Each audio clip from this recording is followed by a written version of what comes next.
نحمد و نصلی علی رسولہ الکریم اما بعد۔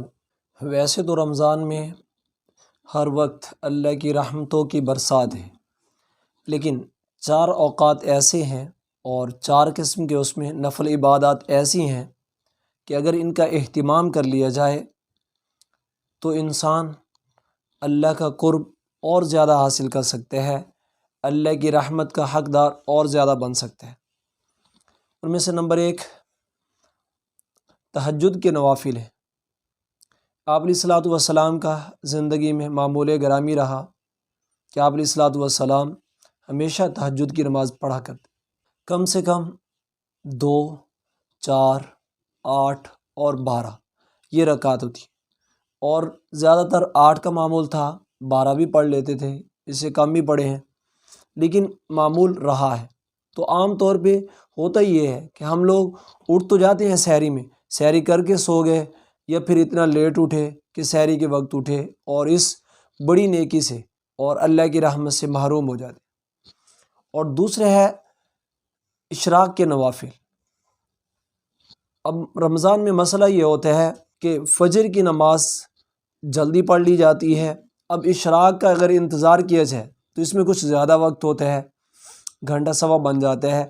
اب جس کی وجہ سے عام طور پہ لوگوں کا معمول یہی ہوتا ہے، گنجائش بھی ہے کہ فجر کے بعد سو جاتے ہیں، لیکن یہ وقت بڑی کمائی کا وقت ہے، اللہ کی رحمت کو لوٹنے کا وقت ہے۔ روایات میں آتا ہے، فرمایا جس نے فجر کی نماز کے بعد اشراق کا انتظار کیا اور وہیں پہ اشراق ادا کیے تو اس کو ایک حج اور عمرہ مقبول کا ثواب ملتا ہے۔ اور دیکھیں رمضان میں جب 70 گنا بڑھ جاتا ہے تو اب مطلب اس کا یہ ہوا کہ 70 حج اور عمرہ مقبول کا ثواب ہو رہا ہے۔ اب ایک معمولی سی نیکی، تھوڑا سا وقت، اب گھنٹہ، پونا گھنٹہ، سوا گھنٹہ، کوئی ٹائم نہیں، لیکن اتنا بڑا ثواب۔ اور تیسری عبادت ہے، تیسرے نوافل ہیں، وہ ہے چاشت کے نوافل، جن کا ٹائم کوئی 9 بجے کے آس پاس سے شروع ہو کر 11:30 آس پاس رہتے ہیں، 11، 11:30 تک رہتے ہیں۔ اب اس میں بھی عام طور پہ ہم اس وقت کو ضائع کر لیتے ہیں، اس کی طرف توجہ نہیں دیتے۔ روایات میں آتا ہے آپ صلی اللہ علیہ وسلم نے فرمایا کہ آدمی کے 360 جوڑ ہیں، آدمی کے جسم کے اندر 360 جوڑ ہیں، اور جب انسان اٹھتا ہے تو ہر جوڑ کی طرف سے صدقہ لازم ہے۔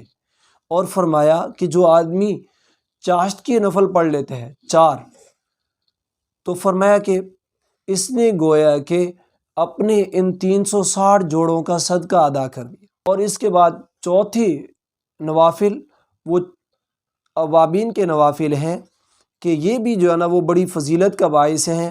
ہم عام طور پہ مغرب کے بعد کے وقت کو ضائع کر لیتے ہیں۔ 6 رکعت نوافل اوابین کے نام سے مغرب کے بعد بڑی فضیلت کا باعث ہے، اللہ کی رحمت کے جو ہے نا وہ لوٹنے کا باعث ہے۔